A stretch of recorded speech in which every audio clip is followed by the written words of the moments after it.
ಆತ್ಮೀಯ H16 news ಅರ್ಥಾತ್ ಸೀತಾರಾಮ್ಗೆ ಸ್ವಾಗತ. ನಾನು ನಿಮ್ಮವ MI ಅಥವಾ ಮಲ್ಲಪ್ಪ ಜೋತಾವರ್. ಆದ್ಮೇಲೆ ಒಂದಿಷ್ಟು ಯತ್ನಾಳ್ ಬಗ್ಗೆ ಮಾತಾಡಿದಷ್ಟು ಕಡಿಮೆನೇ ಅನ್ನಿಸ್ತದೆ.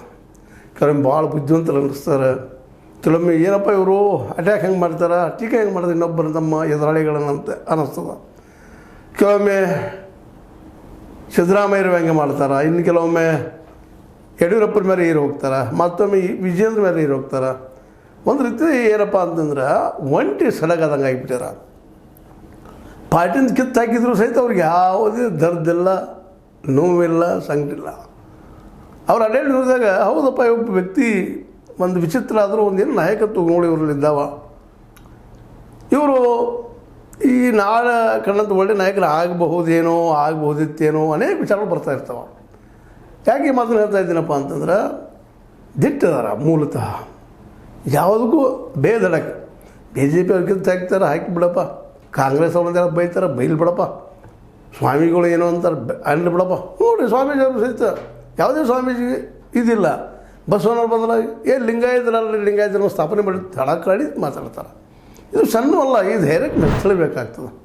ಯಾಕಂದ್ರೆ ಎಷ್ಟೋ ಜನ ತಮ್ಮ ಅಭಿಪ್ರಾಯ ಹೊರಗೆ ಹಾಕಲಿಕ್ಕೆ ಹೋಗೋದಿಲ್ಲ. ಇದು ಭಾಳ ಗಮನಿಸ್ಬೇಕಾದ ವಿಷಯ. ಒಂದು ಕಡೆಗೆ ಸತೀಶ್ ಜಾರಕಿಹೊಳಿ ಅವ್ರನ್ನ ಟೀಕಾ ಮಾಡ್ತಾರೆ, ಇನ್ನೊಂದು ಕಡೆ ರಮೇಶ್ ಅವ್ರ ಜೊತೆಗಿರ್ತಾರೆ. ಇವ್ರ ನಿಲುವು ಏನಂತ, ಈಗ ಇವ್ರು ಸ್ವಂತ ಪಕ್ಷ ಕಟ್ತಾರೋ ಏನು BJP ಆಗಿ ಹೋಗ್ತಾರೋ, ಇದು ದೊಡ್ಡ ಚರ್ಚೆ ಇವತ್ತು. ಅವ್ರಿಗೆ ಈ ಗುಣದಿಂದಾಗೆ ಇವರೊಂದು ನಮಗೆ ವಿಚಿತ್ರ ಮನುಷ್ಯನಾಗೆ, ಕೆಲವೊಮ್ಮೆ ಹುಚ್ಚನಾಗೆ, ಕೆಲವೊಮ್ಮೆ ಜಾನಾಗೆ, ಕೆಲವೊಮ್ಮೆ ದಿಟ್ಟಿನಾಗೆ ಕಾಣ್ತಾ ಇದ್ದಾರೆ. ಇವರಂಥ ನಾಯಕರು ಬೇಕಾಗ್ಯಾರ ಇವತ್ತು. ಕಂಡಿದ್ದನ್ನು ಕಂಡಂಗೆ ಹೇಳುವಂಥದ್ದು. ಸರಿಯೋ ತಪ್ಪ ಮುಂದಪ್ಪ ಈಗಂತ ಹಂಗೆ ಅನ್ಸದ ನನಗಂತ ಮಾತಾಡ್ತಾ ಇದ್ದಾರೆ. ಅಂಥವ್ರು ಸ್ವಂತ ಪಕ್ಷ ಕಟ್ಟಲಿಕ್ಕೆ ಸಾಧ್ಯದನ ಅಂತ. ಪಕ್ಷ ಕಟ್ಟಬೇಕಾದ್ರೆ ಗೊತ್ತದ ಎಂಥ ವಿಜಯ ಸಂಕೇಶ್ವರ ಎಷ್ಟು ತ್ರಾಸ ಮಾಡ್ಕೊಂಡ್ರು ಸ್ವಂತ ಪಕ್ಷ ಕಟ್ಟಲಿಕ್ಕೆ ಹೋಗಿ ಕನ್ನಡ ಪಕ್ಷ. ಅದೇ ಕಾಲಕ್ಕೆ ಯಡಿಯೂರಪ್ಪನವರು ಸ್ವಂತ ಪಕ್ಷ ಕಟ್ಟಲಿಕ್ಕೆ ಹೋದರು, ಏನಾದರೂ ಕರ್ನಾಟಕ ಜನತಾ ಪಕ್ಷ ಕಟ್ಟಕ್ಕೆ ಹೋಗಿ ಏನೇನು ಇತಿಹಾಸ ಇದ್ದಾವೆ. ಲಂಕೇಶ್ ಹೆಸರು ಕೇಳಿದ್ರಿ ನೀವು, ಒಳ್ಳೆಯ ಲೇಖಕರಿದ್ದರು, ಒಳ್ಳೆಯ ಬರಹಗಾರರು, ಜೊತೆಗೆ ದೊಡ್ಡ ಪತ್ರಿಕೆಯನ್ನು ಎಸ್ಟಾಬ್ಲಿಷ್ ಮಾಡಿದವರು ವಿದೌಟ್ ಅಡ್ವರ್ಟೈಸ್ಮೆಂಟ್. ಭಾಳ ಗಮನಿಸ್ಬೇಕು ನಾವು. ಅಡ್ವರ್ಟೈಸ್ ಇಲ್ಲದ ಒಂದು ವಾರಪತ್ರಿಕೆಯನ್ನು ನಡೆಸಿದವರು ಲಂಕೇಶ್ ಅವರು. ಅವ್ರಿಗೂ ಸಾಧ್ಯ ಆಗಲಿಲ್ಲ. ಅದು ಆಗಿದ್ದೇನೋ ಇತಿಹಾಸದಲ್ಲೇ ಭಾಳ ಅಪರೂಪದ್ದು ಕೇಜ್ರಿವಾಲ್. ಅದು ಅವ್ರ ಜೊತೆಗೆ ಇಡೀ ರಾಷ್ಟ್ರದ ದೊಡ್ಡ ದೊಡ್ಡ ವ್ಯಕ್ತಿಗಳು ಪ್ರಾಮಾಣಿಕರ ಜೊತೆಗಿದ್ದರು. ಅಣ್ಣಾ ಹಜಾರೆ ಅವ್ರ ಮೂಮೆಂಟಿಂದಾಗಿ ಅವ್ರಿಗೆ ಒಂದು ಪಕ್ಷ ಕಟ್ಟಲಿಕ್ಕೆ ಸಾಧ್ಯ ಆಯಿತು. ಅದು ಉಳಿದವ್ರಿಗೆ ಆಗಲೇ ಇಲ್ಲ. ಒಂದು ಅಪಕ್ಷ ಇವತ್ತು ನಿಧಾನಕ್ಕೆ ಮತ್ತು ಸವಿತಾ ಇದೆ, ಕೆಳಗೆ ಹೋಗ್ತಾ ಇದೆ. ಆ ಮಾತು ಬೇರೆ. ಯಾಕೆ ಮಾತನ್ನು ಹೇಳ್ತಾ ಇದ್ದೀನಪ್ಪ ಅಂದ್ರೆ ಅದು ಅಸಾಧ್ಯದ ಕೆಲಸ. ನಮ್ಮ ಯತ್ನಾಳರಿಗೆ ಸ್ವಂತ ಪಕ್ಷ ಕಟ್ಟೋದು ಹಿಂದೂ ಪಕ್ಷ, ಅದು ಸಾಧ್ಯ ಅದರ ಹಿಂದೂ ಪಕ್ಷ ಅನ್ನುವಂಥದ್ದು ಆಗ್ಬೋದು. ಇವತ್ತು BJP ಅದ ಹಿಂದೂ ಪಕ್ಷ, ಆದರೆ ಹಿಂದೂ ದೊಡ್ಡ ಸಂಘಟನೆ ಅದ. ಅದು ಯಾರಿಗೂ ಬಿಟ್ಟುಕೊಡೋದಿಲ್ಲ. RSS ಹಿಂದುತ್ವದ ಏನದ ಪೇಟೆಂಟ್ ಅದು ಹಿಡ್ಕೊಂಡ್ಬಿಟ್ಟಿದ್ದಾರೆ ಅವರು. ಇನ್ನೊಬ್ರು ಇಲ್ಲಪ್ಪ ನಾವು ಅದಕ್ಕೆಲ್ಲ. ಅಂಥ ಪ್ರಸಂಗದಲ್ಲಿ ಹಿಂದುತ್ವನ ಇಟ್ಕೊಂಡಿರೋ ಪಕ್ಷಗಳಿಗೆ ಹೊರಟಿದ್ದಾರೆ. ಇವ್ರನ್ನ ಕಟ್ಟೋದಕ್ಕೆ ಬಿಡ್ತಾರೆ, ಅವರು ಆಪೋಷನ್ ಮಾಡಿಬಿಡ್ತಾರೆ, ತಮ್ಮೊಳಗೆ ತೊಗೊಂಡ್ಬಿಡ್ತಾರೆ. ಅದಕ್ಕೆ ಒಳಗೆ ಬೇಡಪ್ಪ ಇವ್ರದ್ದು ನಮ್ಮೊಳಗೆ ಬರಲಿ. ಮತ್ತು ಇತ್ತೀಚೆಗೆ ನಮ್ಮ ಜನನು ಅದರಲ್ಲೂ ಹಿಂದುತ್ವ ನೆಲೆಗಟ್ಟಲ್ಲಿ ಬೆಳೆದಂಥ ಅನೇಕ ಮಕ್ಕಳು, ಹೊಸ ಹುಡುಗರು, ಅವ್ರಿಗೆಲ್ಲ ಆದರ್ಶಪ್ರಾಯ ಆಗ್ತಾ ಇದ್ದಾರೆ. ಹೀಗಾಗಿ ಮರಳಿ BJP ಹೋಗುವಂಥ ಸಾಧ್ಯತೆಗಳು ಹೆಚ್ಚಾಗ್ತಾ ಇದ್ದಾವೆ.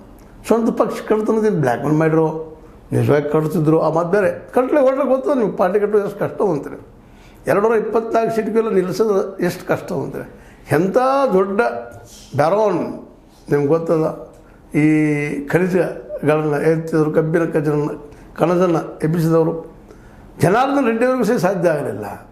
ಇನ್ನು ಇವ್ರಿಗೆ ಸಾಧ್ಯನಾ ಅನ್ನುವಂಥದ್ದು. ಆದ್ರೆ ಇವರಲ್ಲಿ ಒಂದು ಏನೋ ಯಾವುದೋ ರೀತಿಯ ಒಂದಿಷ್ಟು ಪ್ರಾಮಾಣಿಕತೆ ಉಳಿದೋರ್ಗಿಂತ ಹೆಚ್ಚಿಗೆ ಅಂತೇಳಿ ಭಾಳ ಸಲ ಅನ್ನಿಸ್ತದೆ. ಸ್ವತಂತ್ರವಾದ ಮೀಡಿಯಾಗೆ ಬೇಕಾಗಿರುವುದು ಸ್ವತಂತ್ರ ಧ್ವನಿ. ಆ ಸ್ವತಂತ್ರ ಧ್ವನಿ ಉಳಿಸಲು ನೀವು ಮಾಡಬೇಕಾದದ್ದು ಇಷ್ಟೇ. ಅದೇನಪ್ಪಾ ಅಂತಂತಂದ್ರೆ ನಿಮ್ಮ ಕೈಲಾದಷ್ಟು ಸಹಾಯ ಈ ಚಾನಲ್ಗೆ ಮಾಡಿ ಹಾಗೂ ನಿಮ್ಮ ಧ್ವನಿಯನ್ನು ಕಾಪಾಡಿಕೊಳ್ಳಿ. ಆದರೂ ಸಹಿತ ಇನ್ನೂ ಕೆಲವೊಮ್ಮೆ ಇವರು ಮಾತಾಡುವ ಅವಘಡದ ಮಾತುಗಳು, ಅದೇ ಕಾಲಕ್ಕೆ ಕೆಲವೊಮ್ಮೆ ವಿಚಾರ ರಹಿತವಾಗಿ ಮಾತಾಡುವಂಥವು ಕಾಪಿಗೊಳಿಸ್ತಾ ಇರ್ತಾವೆ. ಏನೋ ಆಗಲಿ BJPಗೆ ಮರಳಿ ಬರುವ ಸಾಧ್ಯತೆ ಹೆಚ್ಚಾಗ್ತಾ ಇದ್ದಾವೆ.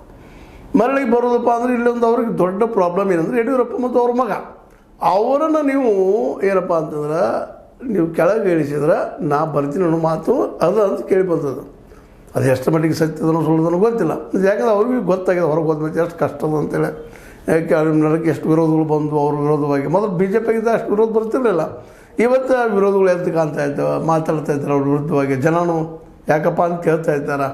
ಹೆಣ್ಮಕ್ಳು ಸಹಿತ ಮೊನ್ನೆ ಪ್ರೊಟೆಸ್ಟ್ ಮಾಡಿದ್ರು. ಇವೆಲ್ಲ ನಾವು ನೋಡಿದ್ವಿ, ಇದನ್ನು ಈಗ ನೋಡ್ತಾ ಇದ್ದೀವಿ. ಅದಕ್ಕೆ ಅವ್ರಿಗೂ ಒಂದು ಭರಾಢ್ಯವಾದ ಪಕ್ಷ ಬೇಕಾಗಿದೆ. ಅದಕ್ಕೆ ಮರಳಿ ಬಿ ಜೆ ಪಿ ಹೋಗ್ತಾನಂತ ತಲೆಯಲ್ಲಿ ಇರ್ಬೋದು, ಅವರಿಗೆ ಬಂದಿರ್ಬೋದು ಇವತ್ತು.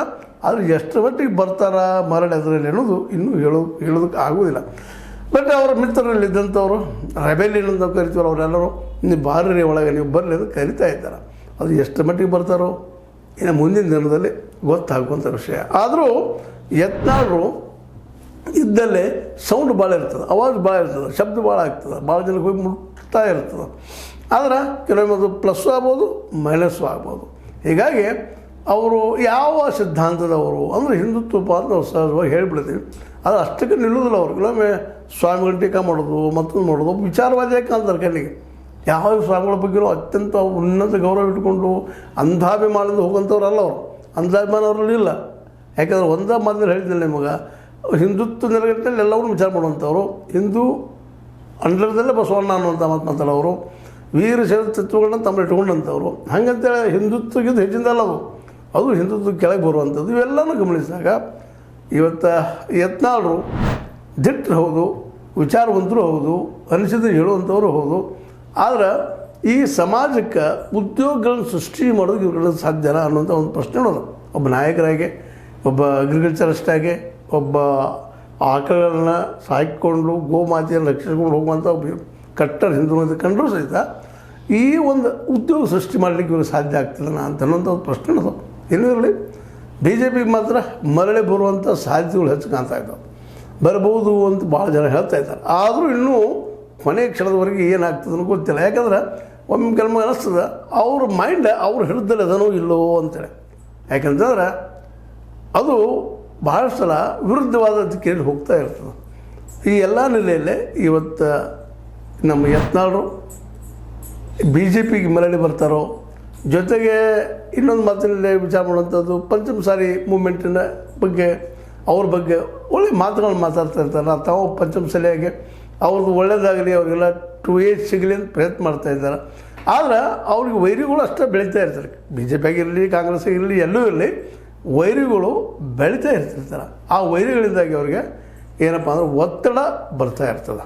ಈ ಎಲ್ಲ ನೆಲೆಗಟ್ಟಿನಲ್ಲೇ ಒತ್ತಡವನ್ನು ಮೀರಿ ಒಬ್ಬ ವ್ಯಕ್ತಿಯಾಗಿ ಇದ್ದುಕೊಂಡು ಒಂದು ವ್ಯಕ್ತಿತ್ವವನ್ನು ಬೆಳೆಸ್ಕೊಂಡು ಬಿ ಜೆ ಪಿಯಲ್ಲಿ ಉಳಿದು ಅಷ್ಟು ಸುಲಭದ ಕೆಲಸ ಅಲ್ಲ.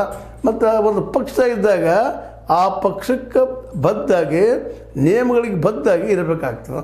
ಅದು ಕೆಲವೊಮ್ಮೆ ಇವ್ರ ಕಡೆ ಸಾಧ್ಯ ಇಲ್ಲ ಏನೋ ಅನ್ನಿಸ್ತದೆ. ಯಾಕಂದ್ರೆ ಅವ್ರು ಓಪನ್ ಆಗಿರಬೇಕು, ಓಪನ್ ಮೈಂಡ್ ಆಗಿರಬೇಕು ಅಂತ ಮನೋಧರ್ಮದವ್ರು ಇದ್ದಾರೆ. ಒಂದು ಸ್ವಂತ ಪಕ್ಷ ಮಾಡಿರ್ತಾರಂದ್ರೆ ಆ ಪ್ರಮಾಣದ ಆರ್ಥಿಕ ಬಲ ಇಲ್ಲ ಅಂತ ಅನ್ನಿಸ್ತದೆ. ಮತ್ತು ಅಂಥ ದೊಡ್ಡ ವ್ಯಕ್ತಿತ್ವ ಅಂತ ಅನಿಸೋದಿಲ್ಲ. ಮತ್ತು ನೇರಾಗಿ ಎಲ್ಲಕ್ಕಿಂತ ಹೆಚ್ಚಿಗೆ ಹಿಂದುತ್ವದ ಪೇಟೆಂಟನ್ನು RSS ತೊಗೊಂಡ್ಬಿಟ್ಟದ. RSS ಮತ್ತು ಅದರ ಅಂಗಸಂಸ್ಥೆಗಳು.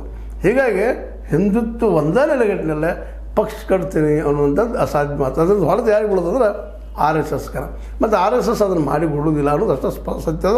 ಇನ್ನು ಬಿ ಜೆ ಪಿಗೆ ಬರೋದು ತನ್ನ ದೊಡ್ಡ ಅಡ್ಡುಗೋಡೆ ಯಡಿಯೂರಪ್ಪ ಮತ್ತು ಅವ್ರ ಮಗ.